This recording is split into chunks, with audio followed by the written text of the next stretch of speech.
Welcome to Loreweek. I'm your host, Lore Runner, the loriest of all the lores. I'm sorry, Brent Spiner. I'm more lore than you. We've got some weird stuff to talk about today. Not a lot to talk about, but definitely some weird stuff. In fact, I'm going to go ahead and make sure all my notes are in a line here really quick, just to make sure.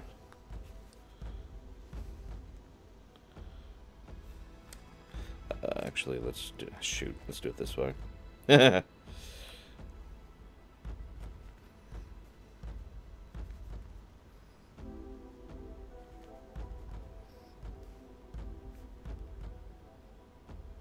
think that's everything. Okay. Am I even live? I can't even tell if I'm live. I wish it was a little more clear. I just start talking and I hope that someone's there to be listening to me. I know I'm recording. I can tell that pretty clearly. First thing I want to mention, because I don't really think this is that worthy of discussion, is that Nissan has a Final Fantasy 13 trailer. In Japan, of course. But, you know, it's like, here's the new Nissan. I don't even remember the name of the vehicle. And then he turns over and, oh my god, it's Snow driving it. And they're driving through FF13. Yeah, lots of flashy effects. And then some guy skateboarding for some reason. And just a lot of weird stuff. And then they switch purple and he looks over at her and she's lightning. Wait, does that mean lightning and Snow are supposed to be ending up together? That's just weird. For those of you who don't know FF13 that well, Snow was with Lightning's sister, who, I mean, spoiler alert, endures through all three games, so that's just kind of weird. He is definitely driving like a real hero. It's weird. That's all I'm going to say. It's pretty weird. I do have one small thing to discuss about it. I don't even know if this is really what you would consider discussion-worthy, but why 13 now? I mean, this is the kind of thing that would make perfect sense if this happened a few years ago when the 13s were still coming out. Or when, like, the 13s had just started hitting the PC or something. But there's nothing going on with 13 now, nor, by all accounts, will there be for a significant period of time. But they decided to go with 13, of all things. The car is the grand boss, really? Now, I do actually have an answer to my own question. Why 13? Because they already have the higher definition models, textures, etc. for those pretty much saved and ready to go. So as far as difficulty and time and resources, it's probably easier to do 13 than it is anything else at this point. Also, Takoida mentioned something on Discord this morning or last night or whatever, about how it's hard to hear the people during the Dark Souls 3 run. You guys need to tell me that. I have no way of knowing whatsoever what you can hear, especially on the new OBS Studio, because OBS Studio is garbage. And, so, I mean, I could hear the game, and I could hear them, and nobody complained, so I just assumed everyone could hear it. So, let me know about the audio, guys. It is relevant. Anyways. Hello, Narlex. Hey, Kay. I do have one other thing to mention here. I'm going to pause this for a second because George Romero died. I mean, I could make a zombie joke or anything like that, but George Romero died. And it sucks, just like it always does. So.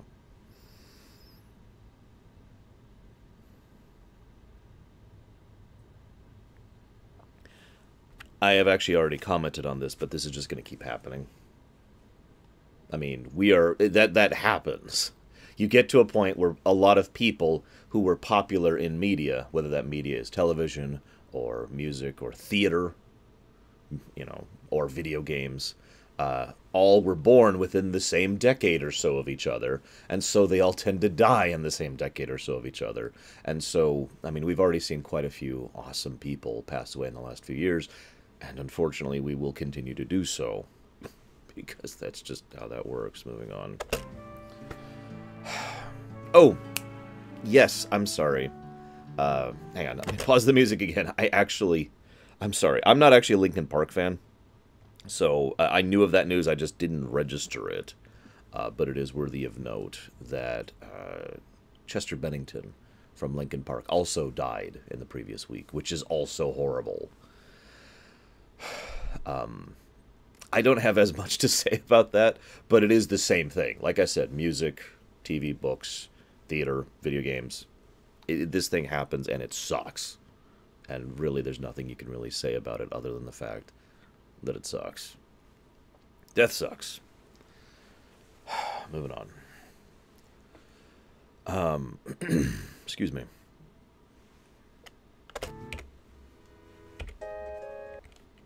Here, we'll switch to that song. No, of course not U.S. Kensington. Yes, it was. So, I wanted to show off a couple of things before we get to actual news items. So I bought something, which is this thing right here. It's a counter. And you might be like, why did I get this? This is to simplify something in the future. And that's all I'm going to say, but I just thought I'd show it off. Because this is going to be a godsend, assuming certain things happen in the future. And that's all I'm going to say about that. There we go. Reset that. Another thing I want to mention is that Twitch decided to veto the Imperial coin as an emote. Now, I know that Twitch is immensely stupid and has no brain. From what I understand, it was not even vetoed by like an automatic, like a default veto. You know, no program vetoed it, is what I'm trying to say. Instead, it was something that was vetoed by a person. Now, I just want to point out, this is the Imperial coin right here, okay? Kind of like the Imperial symbol. This is not a letter. I mean, I could understand how someone who has no brain could see this and think it's a letter. I have seen some people think it's two letters, which would not violate their policy, by the way, but they've denied it because it was a single letter. Even though it's not a letter in English, or in anything, actually. And it's very quick and easy to verify that this is the emblem I use for my show. And again, reviewed by a person. Like, if this was an automated process, I could at least sort of see it, but no. A guy looked at this, or a girl, you know, whatever, a dude, looked at this and said, no, it's clearly a letter. I don't know what letter it is. And they're an idiot. I'm not even going to hold back. I'm actually pissed about this. This actually pissed me off that they were so derogatory to it. So I don't have the Lorecoin emote. And we'll see what other emotes I might get. I thought about actually contesting this. I decided against it because I was not given an opportunity to. There's no fight it. There's no contact us.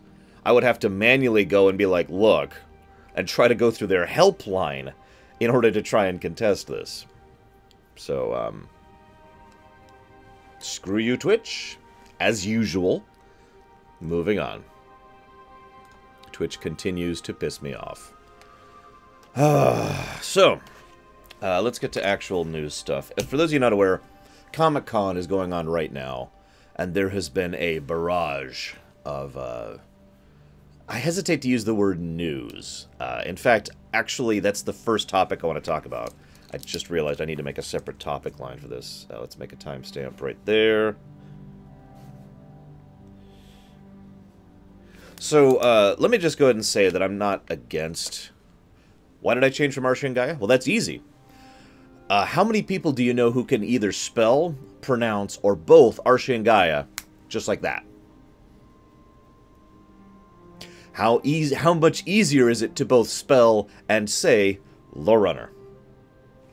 That's your answer. That's it. It's a purely marketing move. Archie and Gaia was never intended to be my show name. It was just the YouTube identity I happened to use for billions of years ago, before I even, before Mass Effect 3 ever came out or anything like that. Fun fact, my dad My dad, who knows where that name came from, consistently said Archangel because he had trouble pronouncing it. Actually, I think that was probably the final straw for me. I'd say a few months before I officially changed it, Dad was talking about the Archangel show, and I was like, huh? Because he couldn't pronounce it, or at least didn't want to bother trying. And I don't blame him, because it's not very marketable. So, low runner. Moving on. Let's talk about hype.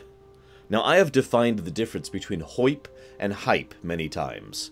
Hoip is internal, hype is external. It's actually really simple. Hype also tends to be artificial, whereas hoip tends to be more natural. And that's not necessarily true, but that's the leaning. And I also tend to think of hype as a negative thing and hoip as a positive thing. So, as I mentioned, Comic-Con has been going on the last week or however long, and there hasn't been a lot of news. Like, I've been trying to pay attention to Comic-Con quite a bit, but very little of what they've been saying has actually been news. It's just been, here's something you already knew about, but another shot of it, you know? Here's some other thing, and here's another shot of it. In other words, in many ways, I feel Comic-Con is just trying to accelerate hype. Not necessarily a negative thing, but definitely trying to push for more of a, from a marketing perspective, rather than anything else. Yeah, exactly, Bullwhip-holics. More trailers than news. Now, again, not necessarily a bad thing. That's why I made that point earlier. And I do think this is a good avenue to do it. In fact, as I've discussed before, E3, in my honest opinion, is not a good avenue to do this, whereas something like BlizzCon or PAX or Comic-Con is an excellent place to go ahead and push some hype, get some attention and some interest out there for things. I have seen quite a few trailers. God, I don't even remember all of them. Player Number One had a trailer. Thor Ragnarok had a trailer. Justice League had a trailer. A new Lego movie, I can't remember what it's called, like Ninja something, had a trailer. I can't remember what else. There's several. There's several. And it's good stuff. I actually do like most of what I've seen. I have a couple of specific notes to talk about it. But what I find interesting is that I have heard... well, I shouldn't say it this way. I have been disappointed. I have been disappointed in the lack of news at Comic-Con. And I keep trying to dig through reports or blogs or people who've been there or whatever, or other news sites, trying to find, you know, some aspect, some news of what's going on there to talk about this week. And I kept finding basically nothing, and it was starting to frustrate me a little bit until I started thinking about it and started thinking, well, okay, maybe this isn't a terrible idea after all. You know, trying to separate announcements and news versus hype generation and marketing. And I'm just kind of curious what your guys' thoughts are on that. Like, should we completely distance these two concepts from each other? You know, announcements versus trailers, basically.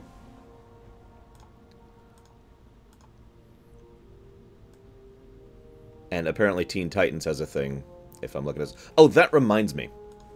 During Loreweek will be the final time to vote on the vote that we have going actively.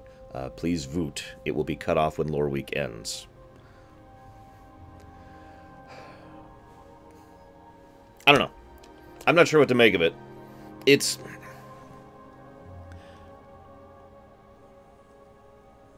I've never actually been to a Comic-Con, and I think that's at least part of the problem. I have no personal experience with it. Most of the cons that I've been to haven't been so specific or so... haven't been the kind of cons where there would be either marketing or hype generation, or excuse me, announcement or marketing for hype generation. So, you know, I don't actually know what to make of that. I don't know. I guess I'll just move on. I'm stumbling now. Let's just move forward. Let's talk about Atari. So Atari announced the Atari Box. Not sure what to make of it. In fact, unless this has been updated, we don't actually know what it does or how it does it. You know, we know it has USB plugins. We know it has HDMI plugins. That's about it. So, what I am assuming is that this is going to be a mini console thing, you know, a NES Classic, SNES Classic kind of a thing, you know, a little Linux box that runs an emulator that runs older games. That is what I am assuming, but I have to keep emphasizing that word because I don't actually know. And I'm not even sure what else they could possibly do at this point in time. You cannot tell me with a serious face that Atari, of all people, could make a serious bid to enter the current console war against the Switch, the Xbox 9, and the PS4 Pro. So, there's that. And I have to just say something. A lot of games really kind of exploded in the 80s. You know, gaming as a whole pretty much exploded in the 80s, right? I mean, this isn't something that's opinion. This is not something that is debatable. That's when video gaming effectively started. I know that's not literally when it started.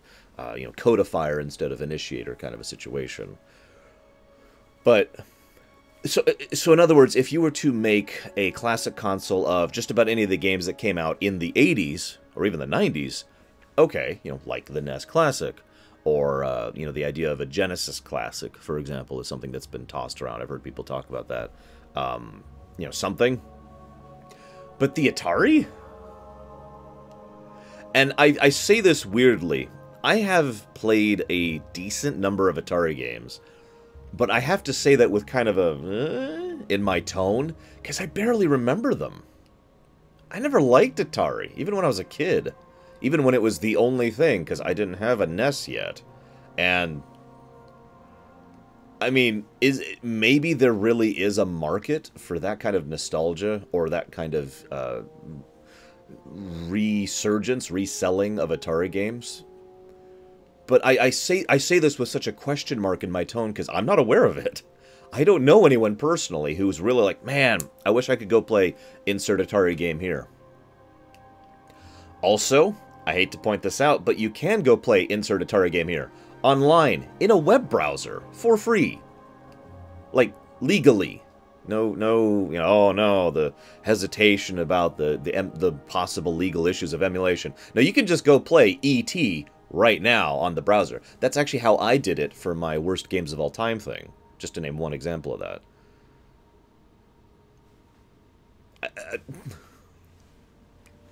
Whoops. And yet, Azure mentions the same thing I just talked about. So I don't get what they're doing. I don't know what they're doing or why.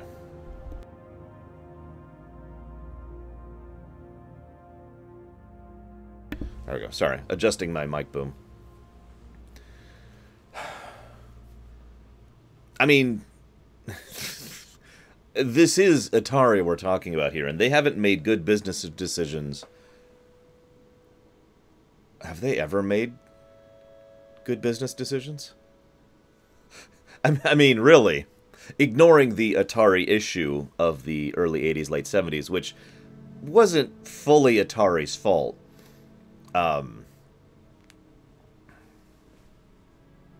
Wait, really, Darkrai? Well, okay, that's not true. And actually, that's an interesting topic to talk about, Darkrai. But I'll come back to that. Remind me. Atari wasn't fully responsible for the gaming crash, but they were definitely involved. You know, they were driving the getaway vehicle, if you will. And then they kind of bungled decision after decision after decision. You remember when they decided to jump in on the comics industry and completely failed at that? Or when they tried to muscle in on the Wizards of the Coast's territory? I guess that would have been in the late 90s. I actually don't remember when that was. And then, of course, failed miserably at that. And then Atari basically stopped existing for a few years. I mean, has Atari ever made a good decision? I'm asking genuinely. I'm sure they have. I just can't think of it. Let me talk about what Darkrai just said. So he says, I'm just going to say this out loud for anybody who didn't catch it. Sega still sells Mega Drives and Genesis systems with HDMI and SD support, with about 40 or so games built in, and a port for old cartridges, which is awesome, by the way. But he says there's no need for a Sega Classic. Now, there's two reasons I'm going to disagree with that. One is the obvious collector's value. I mean, let's be honest with ourselves. The NES Classic is basically a collector's item, not actually something that's amazing. But the second reason is because of something that, see, what Darkrai says is at least valid, because that console at least has some games built in. You know what's been irritating me? I guess about a month ago, actually, at this point. Hasn't really been a thing recently, but when they announced they were discontinuing production of the NES Classic, a lot of news sites started just spamming the idea that, well, here's something that's better and cheaper than the NES Classic. And almost all of them were linking to all of the various NES reproduction consoles that are out there. And I'm like, okay, I'll look into these. I mean, sure, why not? They're just the consoles. They require a physical NES cartridge to put in. That's a problem. That's a harder problem to solve than you might think, especially if you actually want to play the damn thing. Because if you... Okay, first of all, the batteries in a lot of NES cartridges, as of now, have already started to die out. So games with internal saves, I mean, I'm pretty sure my copy of Final Fantasy I actually can't save anymore. I'm not sure. I haven't tested it in a few years. But, you know, problem two. Getting the games, you know, obviously you need to own the cartridges. And it's getting to the point where buying new cartridges, new NES cartridges, is getting more difficult. Most people who have bought them, this is actually a rather natural cycle that happens with any collectible things. Because, you know, there's this era where people are just constantly cycling them around and trading, and then people start to hold on to them. Like, for example, let me give you a direct example of what I'm talking about. If I was to buy a copy of River City Ransom right now, it would then leave the market. Think of it economically speaking, okay? Think of the cartridges as something that's rotating through the economy of NES cartridges, okay? Every time someone who actually wants to hold on to that game, like me, gets a hold of it, it is then removed from the economy. Make sense? And so over time, more and more of this commodity leaves the market until they become rarer and rarer and more expensive and more expensive. And even if you're willing to dump the money, it'll reach a point where just getting hold of a copy is a problem. Now, there is an option here, because we have reproduction cartridges, but that hasn't really taken off yet for a number of reasons I'm not going to get into. I'm not going to go into a huge economics debate here. Oh, it doesn't have HDMI and SD. That's a pain. But 80 games built in, that is pretty awesome. Yeah, and of course people will buy it to invest as well. That's also a thing. Or scalp. Hey, Dragoon. Yes, Mandartin. Great episode, by the way. But yeah, so you can get it, you can jump in, and you can try to make artificial carts. Again, that market hasn't really taken off yet, you know, reproduction carts. Also, making reproduction carts is more of a pain than it should be. I have actually looked into it myself, because I want to finish out my NES collection someday. I want to do that. That is something I want for myself. I am a bit of a collector. Not a huge collector, but a little bit of one. And I'm probably going to have to do reproduction carts to do it, and it's a little bit more of a pain than I thought it was. And unless there are other people doing it in a different way that I'm not aware of, it requires an existing cartridge to effectively erase with the game you want to put on it. So we once again have a problem here. My point in all of this is that you can't just look at... We have no idea, Roxamus.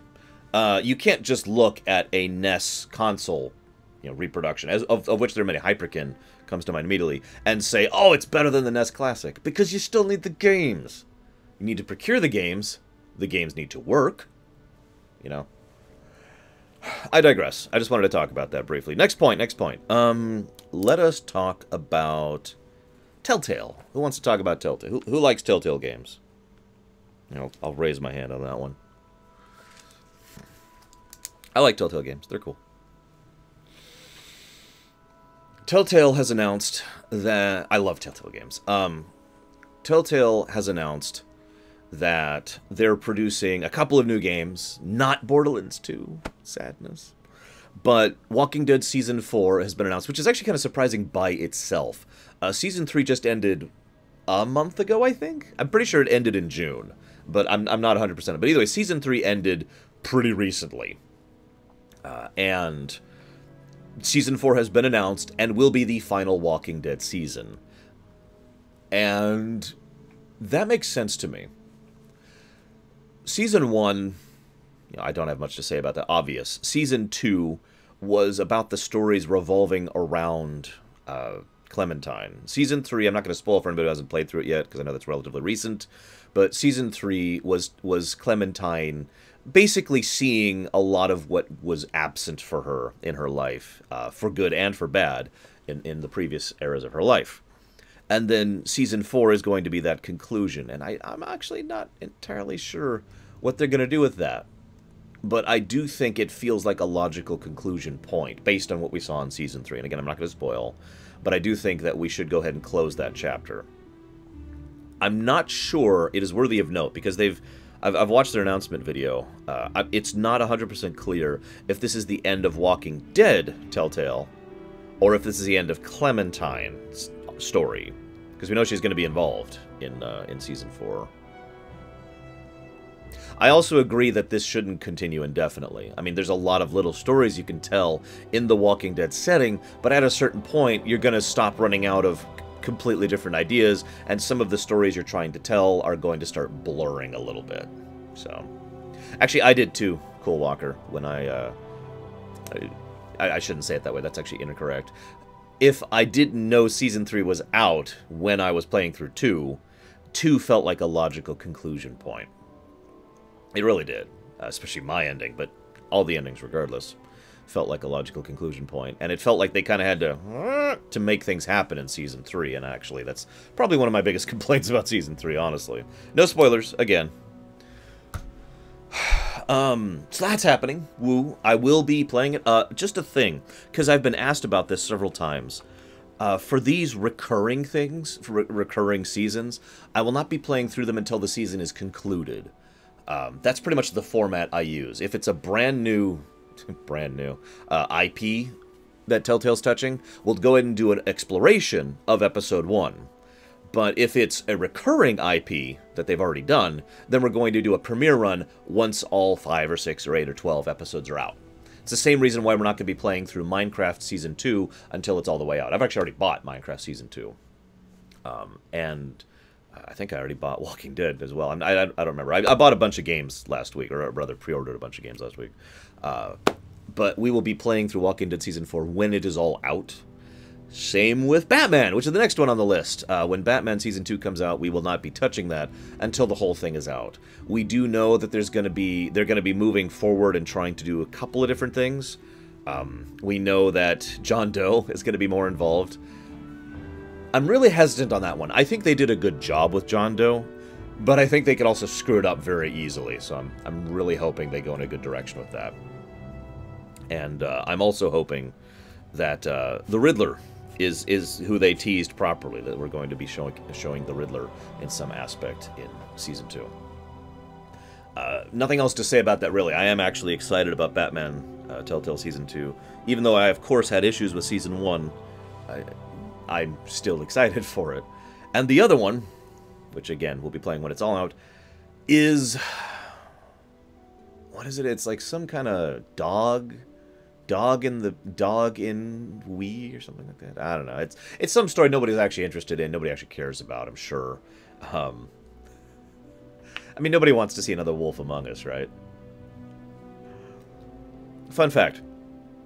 Wolf Among Us was the most requested, by far, game for me to play through as far as Telltale games. You know, when I started really streaming Telltale games, you know, with Tales of the Borderlands, Minecraft, I forget the actual order I did them in, but as I was going through it, people kept consistently over and over being like, you need to do Wolf Among Us, you need to do Wolf Among Us, you need to do Wolf Among Us, and I was very hesitant because I was partially aware of the comics and I didn't like them.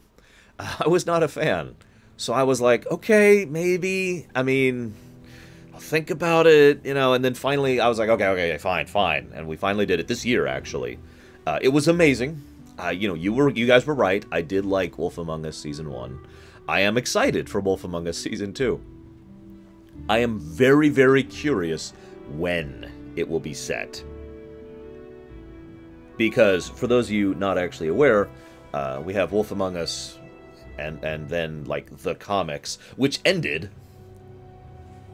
So where do you set Wolf Among Us Things do? My hope is it'll be over here after the end of the comics. We'll see. We'll see. I'm really curious what they're going to do with it. As much as I love Telltale doing alternate versions of stories, some of the stuff I've liked best of theirs is when they've been doing continuations or, new stories, pushing the story forward, basically. Again, Borderlands being an excellent example of that. Yeah, the announcement video was really good. I liked that too, Carlos. I watched the whole thing, which I shouldn't have done. It was a 10-minute video. So that's awesome. Whoops. That's awesome. It's so awesome I knocked over my little thing here. And I am actually looking forward to it. And we'll see. Again, though, all 3 of those I will not be playing until the whole season is out. Or, excuse me, all 4 of those I will not be playing until the whole season is out. So, let's talk about something else. This one's going to get a little weird, but I have a point to make of this and the next plot point. I don't have anything to say about Ready Player One. I never read the book. I barely know what it's about. The Time Machine from Back to the Future was in it. So was Iron Giant. I didn't recognize much else. I'm actually not that big of a nostalgia guy, believe it or not. I'm not against nostalgia. I just, I'm not really my thing. I do have audio nostalgia. I've told you guys about that before. I'll hear something and it'll be like, so let's talk about. Apparently, Lara Croft was there. I didn't even notice. Let's talk about Shadow of War and Shelob.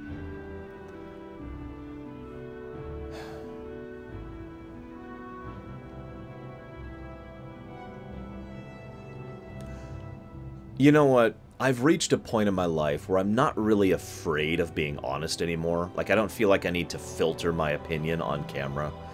And that's a great feeling, actually. I do enjoy the idea that I don't have to cower like I used to. And I did. I used to be like, I'm just gonna bypass this issue or give like a neutral answer to this. No, I'm gonna be nice and honest. I don't think Shelob being a female humanoid is a particularly bad thing. But I want to talk about this topic. First of all, oh, hey, Monk. And I remember how to pronounce it. Let's talk about Shelob, first of all. Shelob is one of the spawn of Ungoliant, which actually makes her one of the 3 spider intelligent creatures that exist within Tolkien's canon. Spawn of Ungoliant are the ones that are effectively half spirit. I'm actually summarizing a bit here, so forgive me. But half spirit, half physical creature, okay? A little more down-to-earth, if you will, than Ungoliant herself, who took the size and concept of a spider, but wasn't actually a spider at all. She was just this horrific spiritual creature of consumption.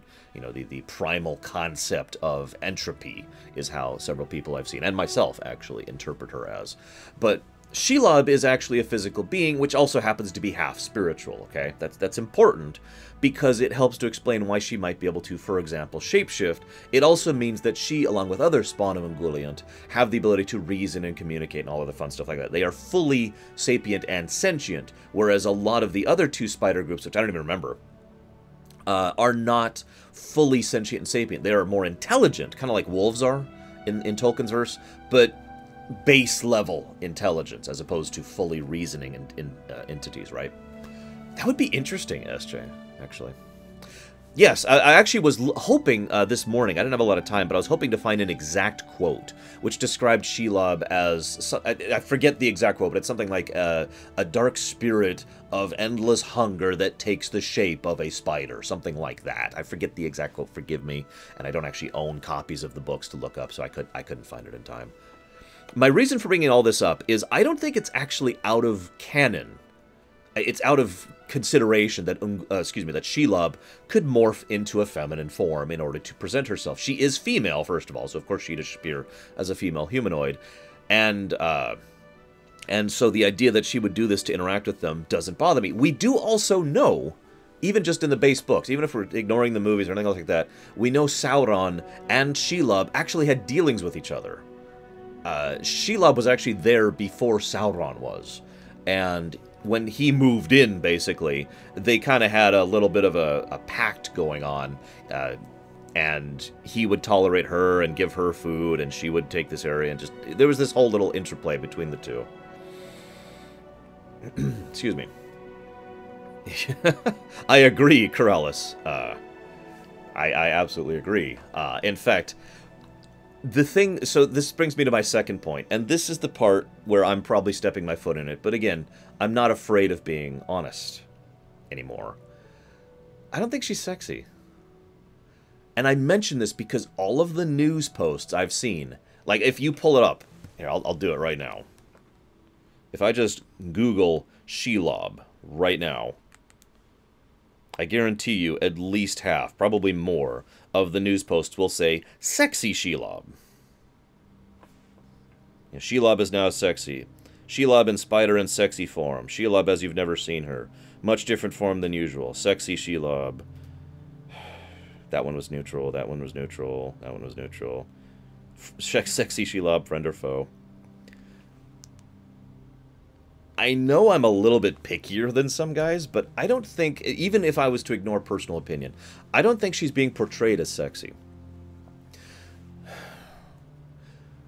I think she's being portrayed in a fairly classical, I guess the word I want to use is temptress role, or more of a evil. I mean, I know that sounds basic, but I mean sincerely.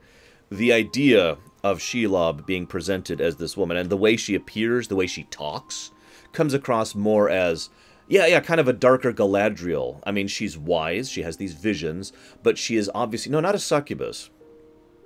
That's not the direction I want to go with that. It's more someone you look at, like if you didn't know anything about the character, and you just suddenly looked up a picture of what Shelob's humanoid form looks like, you would think villain. Just bam, right there. Villain.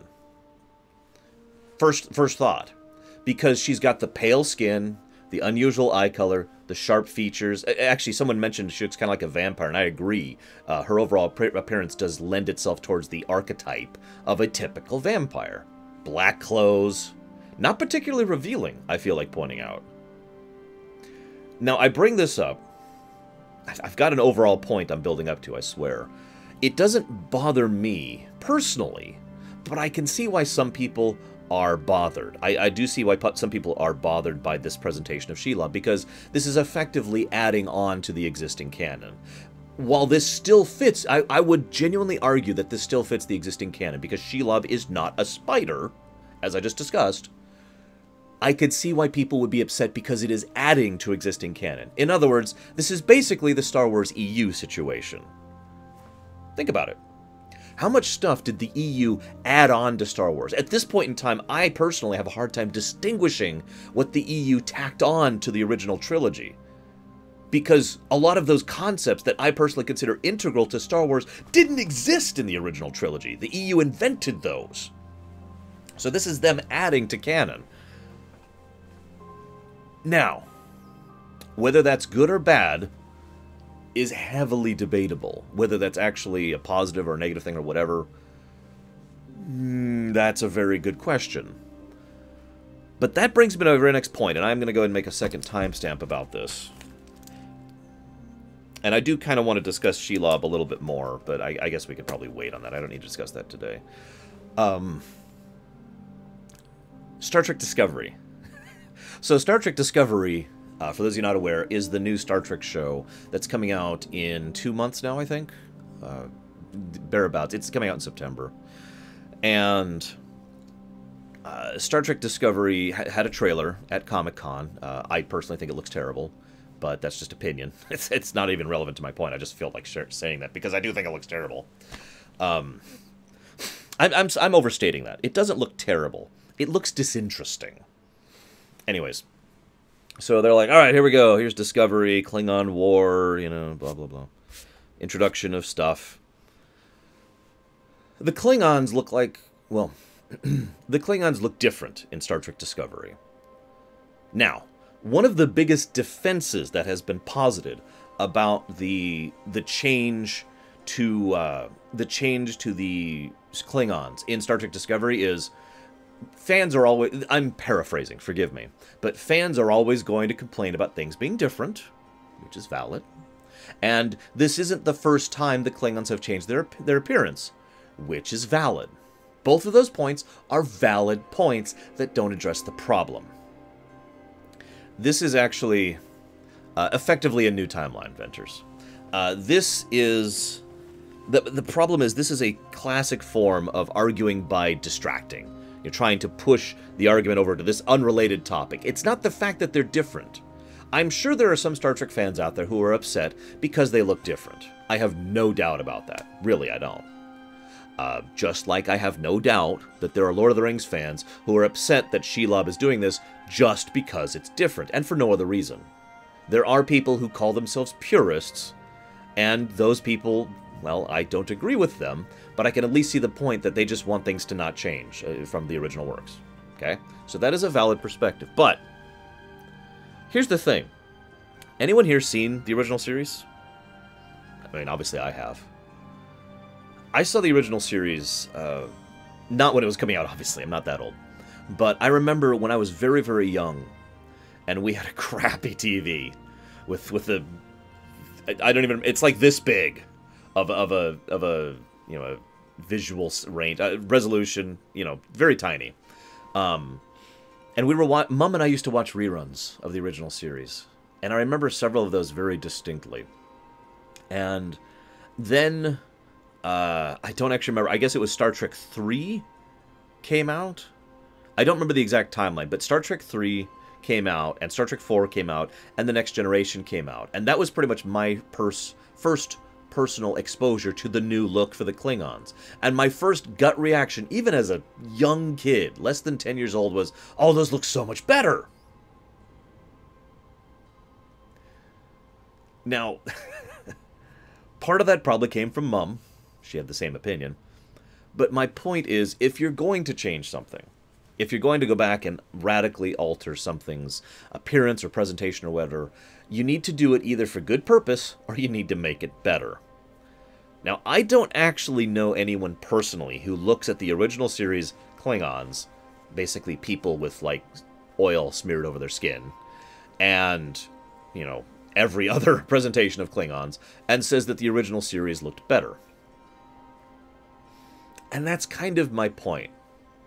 I think overall, my perspective... Obviously, I am not a purist. I like the Lord of the Rings movies. I cannot, by definition, be a purist. But it does bother me when you change something without purpose or just to make something worse. And I've seen the new Klingons, and they look like crap. Does it matter that they're different? Why did you change it? We don't actually have a why, by the way. No reason I've ever read or seen indicates why they have changed it. They just did it because. And, yes, I know U.S. Kensington, but I was not born back then, so I couldn't actually talk about that personally. But yes, TMP was when they first introduced the new Klingons, although they hadn't actually solidified it yet. It wasn't until Star Trek 3 they actually really fully designed the new Klingon form. Anyways, so why are you doing this? What point is there served in changing the Klingons' appearance? And it looks like garbage. And it's not just the masks, by the way. It's the outfits and it's the architecture. None of which look Klingon-y. Like, at all. They look like crap. Let's look at the Shelob situation. Why did they change Shelob? So that they can interact with her.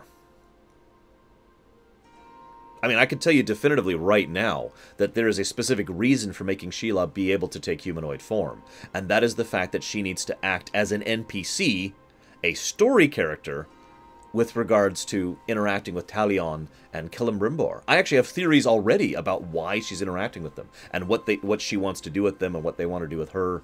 You know, I personally think that she, based on her overall motivations, wants to get his ring, and I personally have the theory that she can eat Celebrimbor. I mean, that's getting into some speculative stuff, but it wouldn't surprise me if a spawn of Ungoliant, like her, could eat a spiritual creature. Now, and yes, we do actually see her change to and from Spider in the trailer. So, and what Leander said is the other point. So, Pico says, or not Pico, excuse me, Vigilant says, why not give the Rachni thing? Valid answer. But again, if from the moment we decide that we want her to be an NPC with lines and a purpose in the plot, it makes more sense that she would want to present herself in a way that Talion would be more inclined to interact with, and especially Celebrimbor. Just my perspective on the matter. So, in other words, what I'm trying to say is that whether it's good or better or bad is, of course, going to be a matter of opinion, but at least there is a defined reason for the Shelob being being able to shapeshift in Shadow of War. I have not seen anything describing a reason for changing the Klingons. Now, a couple of people in chat have said something with regards to the Klingons. The idea that maybe this is another form of the augment virus. I mean, they've already kind of pulled that particular plot thread in Enterprise. Might as well keep going with it, right? And, of course, someone else mentioned you could literally call them a different species. And I agree. But why? I haven't heard a why yet. Why change her? Or why change them? Because the thing is, I know some people, I think Ezure mentioned something like this, why not just make a new character at that point? And that's a valid perspective I've heard many times. I don't personally agree with it, but that's kind of a case-by-case thing for me. Because I love to take something, I love to look at something and think, you know, let's change this, let's alter this, let's try something new with it. I love taking ideas and trying something new with them. Remixing a concept, basically. I do like that, you know. Just to give you a direct example of what I'm talking about, if you don't understand, the new Battlestar Galactica was in basically every way a remix of the old Battlestar Galactica, right? Just to name a very obvious example of this. So, I like that concept, but at the same time, I don't like doing it for its own sake. I mean, it's an interesting and engaging intellectual exercise, but the way I think of it is you need, again, I keep emphasizing this point, you need to have purpose behind it. There needs to be a reason why you're remixing this. There has to be a reason why you're doing this rather than doing some new show. I mean, and again, why are they doing this with the Klingons? Now, I have a theory about why they're doing this with the Klingons. And my theory, my personal theory, is that they're doing this to separate themselves from the rest of Star Trek. And that may sound like a terrible idea, but hear me out. It's exactly what TNG did. And I think they're trying to replicate that. It's also exactly what DS9 did, and I think they're trying to replicate that. I think they're trying to branch out and firmly establish this is our Star Trek and distinguish it from previous Star Trek, but of course, keep the brand recognition of Star Trek. And I think that's why they're doing this. I think that's why they've done quite a few things with Star Trek Discovery. Which, in my blatant opinion, is not a good enough reason.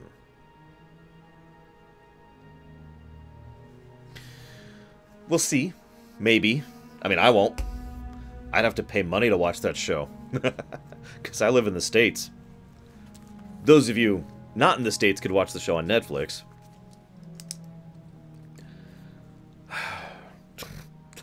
It's the dumbest thing.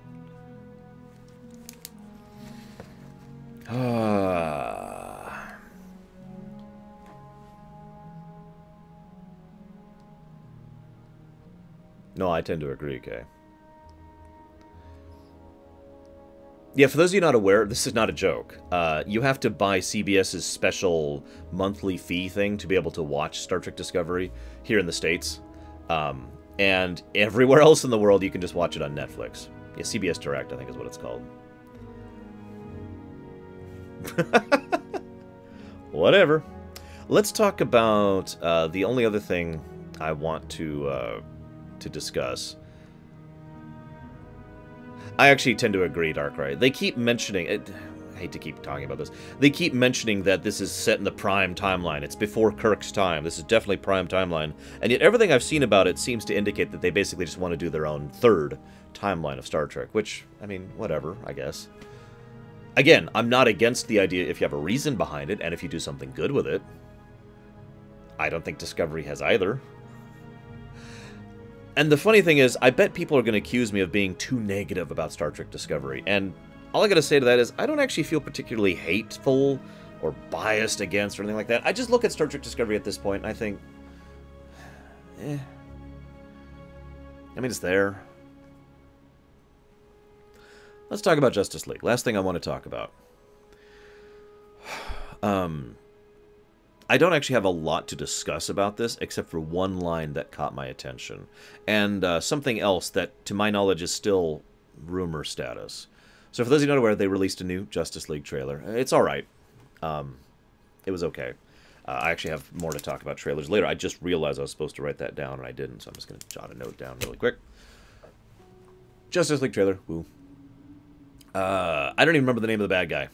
He's one of Darkseid's minions. Is Steppenhoff or something like that. He's like, oh, there's no protectors of this world. But he specifically lists out no Guardians, no Kryptonians, and this is the really important one, no Lanterns.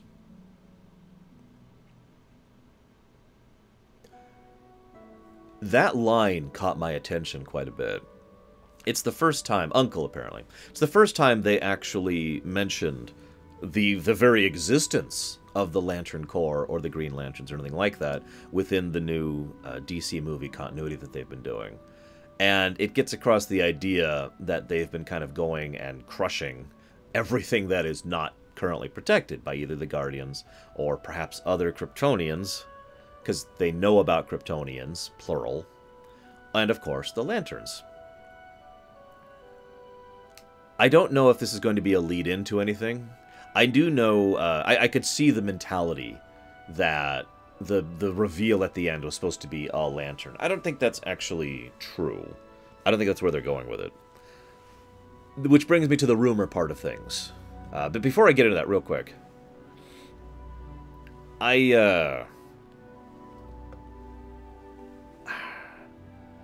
find it a curious thing that they haven't included the lanterns thus far in the movies. I don't think it's Green Lantern. I have something to talk about. That's the next thing I'm going to talk about, Corrales. Apparently, there's going to be a Green Lantern Corps, or Cops, excuse me, movie. I didn't even hear that one. Why do they want Earth? Probably the same reason they want everywhere else. It's just another planet to them, Vigilant. That's kind of what they do. Anyways, so apparently, there has only been 4 movies, but I bring this up because if you think of the big names of DC, you got Supes, Bats, Wonder Woman, Green Lantern. These are the 4 really big names when it comes to the DC universe. Everything else can either be like a secondary big name, or a secondary name, or a tertiary name, or whatever. But these are the big ones.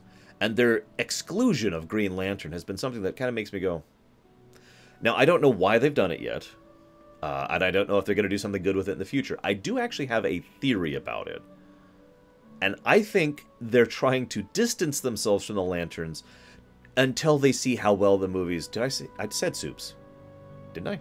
Supes, Bats, Wonder Woman, and Lantern. Yeah, I said Supes. Anyways, yeah, what Darkrai is saying is my theory, just to summarize it. I think the Green Lantern movie, which, whether you liked it or not, bombed, financially speaking, and critically speaking, unfortunately. I think that they're still trying to distance themselves from that in basically the same general way that Marvel was trying to push away from a Hulk movie from a while. Now, I know there were rights issues as well with regards to doing a Hulk movie, but there's no denying that Marvel was, at least for a while, they're kind of pushing away from the Hulk in order to distance themselves from the previous Hulk movies, plural. And so, yeah, I know, Mandartin, it's not deliberate, I swear. It's not deliberate. But yeah, I think that they're trying to push away from that. That's purely a theory, a lore theory. Thanks for watching. But I don't actually, shout out to Matt Bat. I don't know.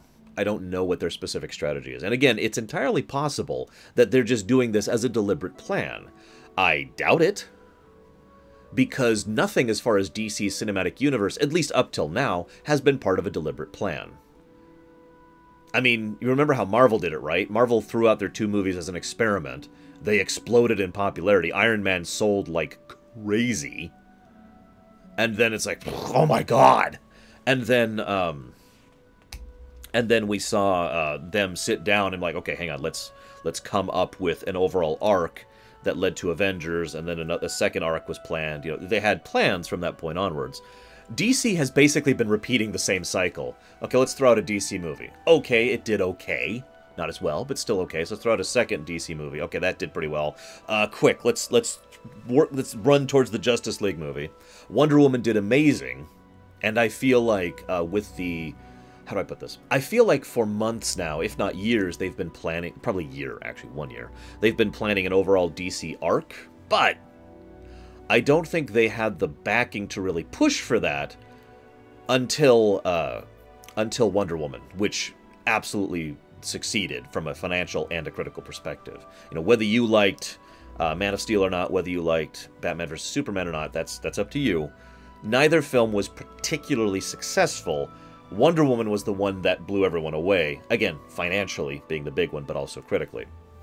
Ergo, now the people trying to make an overall DC movie cinematic arc now have the sufficient backing in order to go to people and say, no, we need to do this, and we'll see them probably try to start doing the arc thing henceforth.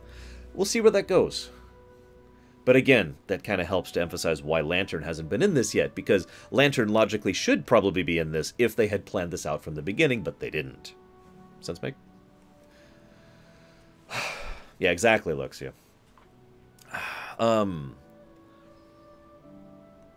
Let's talk about the other thing as far as the trailer. So I've had quite a few people...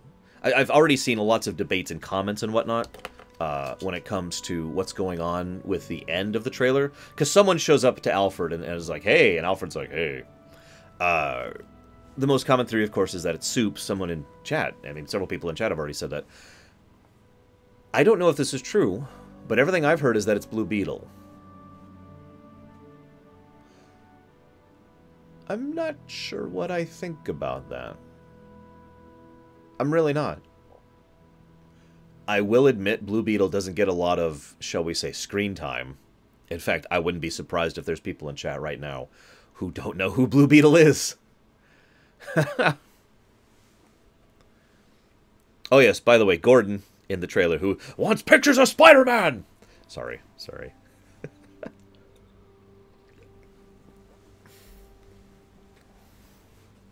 I have not been able to find any evidence personally. The rumor, as it has been told to me, is that they were at the actual convention. There were people who basically confirmed that it's Blue Beetle. I have not been able to confirm that. That's why I continue to affix that rumor stamp to this piece of information, because I don't know. I will say Blue Beetle actually makes more sense to me than most of the other options. I gotta say that if it's Soup's, then it's dumb. I'm just gonna say that as bluntly as I can. I already think that killing Soup's back in BVS was a mistake. And I also think, assuming they're going to bring him back, I think it was a mistake. Let me rephrase that. I also think that them kind of hinting that thing at the end was a mistake. I think that them bringing him back after what is effectively a movie of being dead, a movie that was set in the past, I feel like pointing out, is a huge mistake. That doesn't mean they won't make that mistake. It just means I think that would be a really bad idea. I also know that Whedon has been working on this movie for some time, even before the horrific tragedy I'm not going to recover right now happened, and Whedon took over basically full-time as the director and overall producer of Justice League. And I mentioned that. I mentioned that because Whedon is the kind of guy he's a geek. I mean, for all of everyone's perspective with regards to Joss Whedon, because I've heard a lot of different people hate him and love him, and everything in between. There's no denying that Joss Whedon is a gigantic geek. And I think he would be more inclined to bring someone in who is a lesser-known character, or to try and push for someone coming in who's a lesser-known character, than bringing back Supes. But let's be honest, Whedon doesn't have that much influence or control, and again, he wasn't actually the writer of Justice League, so it's entirely feasible that that has no bearing on what's actually going to happen. We'll see. We'll see. I don't actually know. All I'll say, and I know they're going to bring Supes back. My gut reaction, by the way, when I was first watching the trailer, my knee-jerk reaction was that it was a lantern. That was the first thing I thought. And I was like, you know. Yeah, that's true, Darkrai. I'm actually with Blue Wolf Alex on this one. I am actually not a huge Whedon fan. I mean, I don't really like Firefly, for example. But I do think that when Whedon is in his prime, when he is allowed to really do something great, that something great happens. I shouldn't say it that way. When Whedon really hits it, he hits it all. He hits it out of the park. But every other time, Whedon whiffs completely. My opinion. That's my opinion about Joss Whedon. That's true.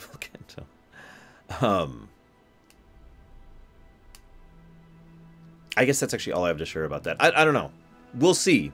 I am most... If you were to ask me my opinion as far as likelihood, it's probably Supes. It's probably Superman. He's back. Whatever. I do question why Alfred would be so familiar with Supes, of all people, since they had, like, no interaction with each other. But at least Alfred would recognize him, right? I mean, that makes sense.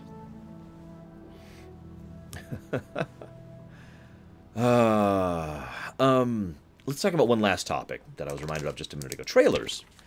Now, I've actually talked about trailers and the marketing perspective of trailers and the concepts of trailers a lot on my show. All I'm going to say in brief, to summarize quickly, is that I personally feel that movie and game trailers have reached a point in history, at least I shouldn't say that. The typical trailer, the standard, you know what I mean when I say trailer. I have to say it that way because the term trailer applies to a lot of things at this point in history. But the typical trailer, I personally think, has no purpose in existing in modern society. And I mean this sincerely. I think that the trailer served a very valuable, functional purpose years ago. It was there to make you aware of the movie or the game and to get you interested in it. Yeah, exactly. The typical trailer. And yeah, what Progressive said is basically the summary of what I'm leading up to here. I think trailers are terrible these days. I honestly, legitimately believe that at this point in history, there's only a couple of development teams, development companies, that work on trailers. Now, to explain what I mean by that, just really quick, let me give you a direct example. Do you remember when the last Terminator film came out? Now, that Terminator film, the Terminator trailer, spoiled a huge plot twist in that film. The director of that film was livid about that. See, here's the thing.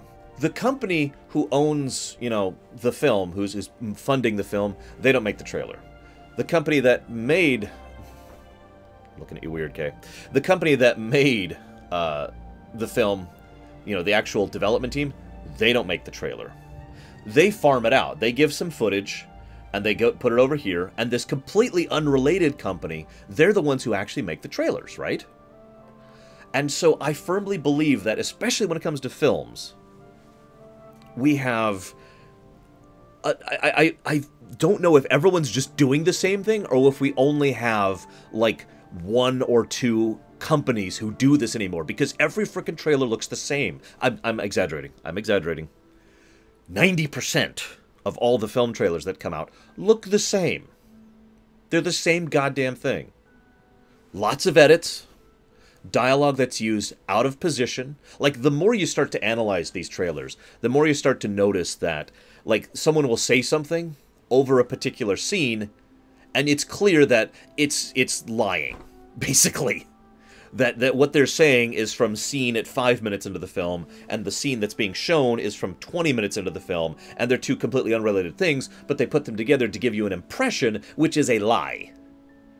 You know what I'm talking about with that technique, right? It's done all the time. So, too many cuts, the lying voiceovers, the over-melodramatic approach, the, let's call it what it is, generic trailer music, you know. Yeah, and the big voice music thing, or not the voice music, wow. The overall voice over, which is like da-da-da-da, and then the music thing that's like da-da-da-da, and then the ominous sound effect, blah. I mean, does anyone remember when, like, every film for about, like, 3 or 4 years after Inception came out had to have the Inception blah in it? And yeah, of course, that's the other thing. Mandarton points out the other thing they do. The other thing they do is they will string together lines of dialogue from like these different points in the film into one sentence, which is, again, deliberately designed to deceive. Now, in the interests of fairness, there are still good trailers. I liked the Ragnarok trailer, for example. I think the Thor Ragnarok trailer was good. I loved the original Thor Ragnarok trailer, the one that we had a few months ago. I'm not saying all trailers are doing this, but the generic trailer has gotten so tiresome to me that I can't find myself interested anymore when they start releasing them. And I watched a lot of trailers that came out this last week, and I found myself thinking that even for movies I was already interested in, like Justice League, because they do the exact same thing. It's a generic trailer. It's something I'm even interested in, and they're still doing... You get my point, right?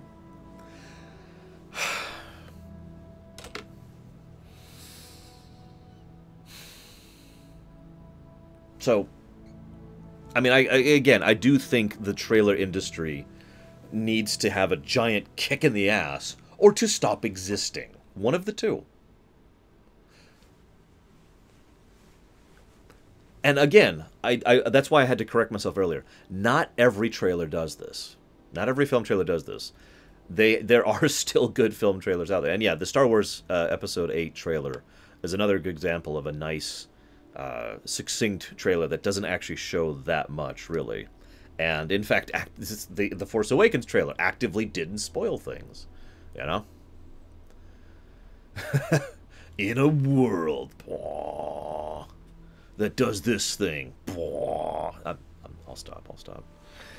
Now, I do want to segue this a little bit, because I think this also is relevant to game trailers, but in a different way.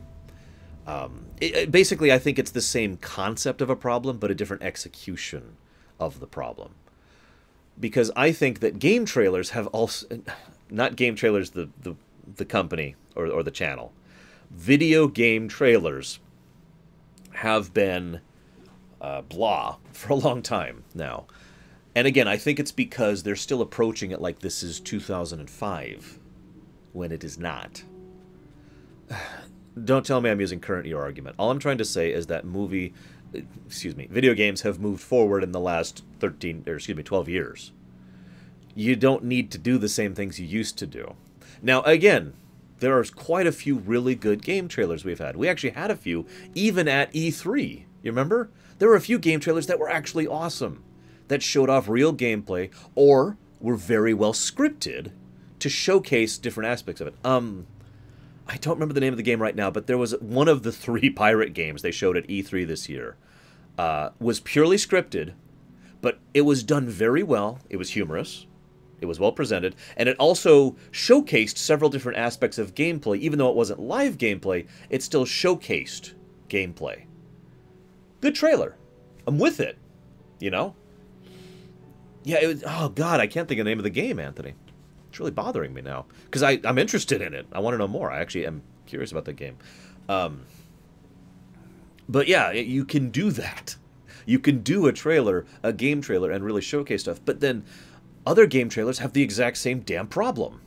How many times have we, when we were watching E3 together, how many people in chat were doing the same thing, were typing the same thing I was thinking in my head, which is gameplay.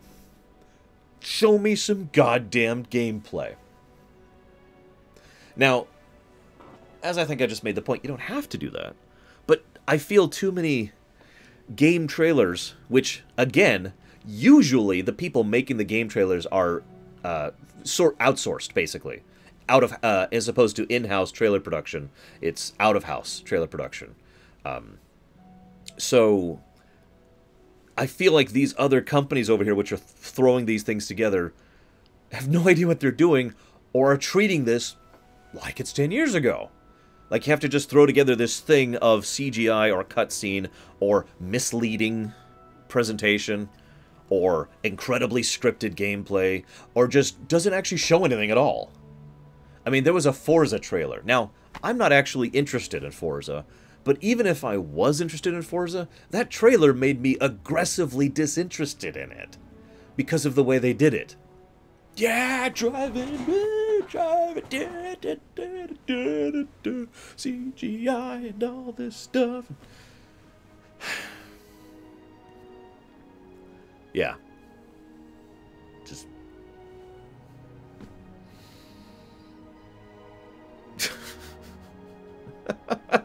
Yeah, they did actually have a trailer, in addition to showing off the Porsche, the new Porsche. A 911, of course, because all Porsches are 911s, right?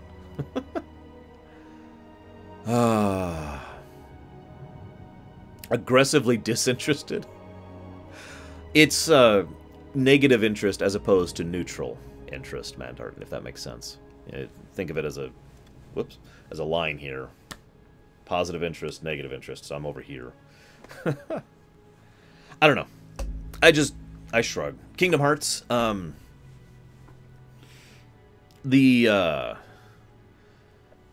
exactly, Lurker. Aggressive expansion. Yeah, their AE is terrible on me right now, Django. I'm pushing the limit right now. The Kingdom Hearts trailers are I'm not going to say perfect, because they're not, but I feel the Kingdom Hearts trailers, let me use the most recent one for Kingdom Hearts 3 as like a textbook example of what I'm talking about, in a good way. So, first thing they do, here's some gameplay. First thing, gameplay with an awesome, music overlay. Then, cutscenes. We actually see cutscenes from the game. They don't spoil, but we get to see some of what the story will be like and some of what will be in the game. For example, this is how we know that Toy Story will be in Kingdom Hearts 3. And we get to see the level of detail they put into it, and the level... Basically, what they're showing is how much effort is being put into the game, because that was actually still gameplay. It wasn't a pre-rendered cutscene. We were seeing gameplay. It was just, we were seeing combat gameplay, and then story gameplay. And it's immediately followed by more combat gameplay, and then more story gameplay. And that's the pattern. Kingdom Hearts pretty much follows this consistently, and has for years. Story, gameplay, story, gameplay. I'm saying it wrong. Story, gameplay, combat gameplay, story, gameplay, combat gameplay, or vice versa. And it works. It's a great way to be like, here, boop. So I think I think they hit a much better point with that, because what they're showing us is the game. It is scripted, of course, but it is still actual gameplay, both from a story perspective and from a combat perspective. And I think that that's a better approach when it comes to a game trailer in general. And of course, as has been pointed out, especially by Leander there, they actually showcase stuff that not only makes you think, because they put a lot of detail into those trailers, but is generally very symbolic about where they're going with this particular game in general, And I like it. I think it's a good presentation. I mean, if you look at that Forza trailer I mentioned and the Kingdom Hearts 3 trailer, side by side, it is night and day. I think I've made my point. Alright, before we cut off today's Lore Week, let's close the poll. This is literally your last few seconds to hit the poll. This is it, guys. I'm going to take a drink. I'm going to close off the poll.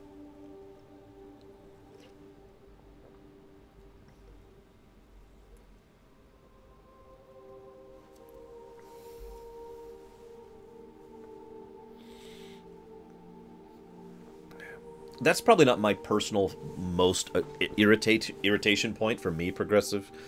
I think probably the thing that irritates me most is when they showcase... They've gotten better at labeling this, so this is kind of stopped being as much of an issue. But for quite a while there, they had this thing where they'd show a trailer, and it was in-game engine rendered. Like it was basically a scripted cutscene made with the in-game engine. And nowadays they actually say, you know, generated with in-game engine, or it shows in-game engine footage. If you see the words in-game engine footage, that means that it's not actually gameplay. It's something that's purely scripted. This isn't the last Loreweek for a while. What are you talking about? There's going to be a Loreweek next week, too. And the week after that, and the week after that. Forever! What?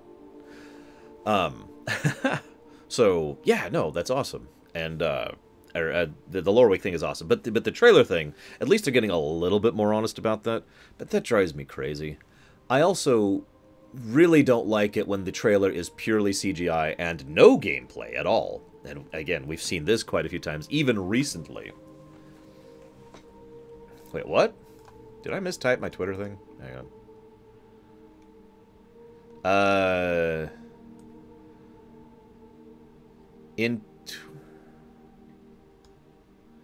Okay, Twitter's broken.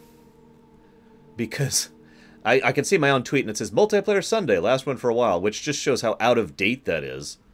Because that's not what that's not what I'm streaming right now. I am streaming, and I can even pull it up just to verify. Loreweek, July 23rd, 2017 is what I'm streaming. So, Twitter's lying. Anyways. Okay, so, moving on. Calling off the poll. Final refresh. Final refresh is... inclusion. So, assuming we do the Final Fantasy lore run, we'll be including FF10-2, 13, 13-2, and 13-3. Which is honestly what I was expecting. That is a hell of a poll. 591 votes. And a spread difference of 10%. 325 to 266. Yikes. That is an impressive spread. I'm a little surprised by that. Yes, no more Sundays. I'm killing Sundays off. You'll go straight from Saturday to Monday, and we'll have a 6-day week from now on, and everyone will be confused. So, so that's the thing. I want to make this clear. Until you see a video announced by me, and it'll be on both channels, the FF lore run is not happening. Until that video goes live, don't consider anything absolute. Got it? Okay. Now I'm going to cut off the local recording.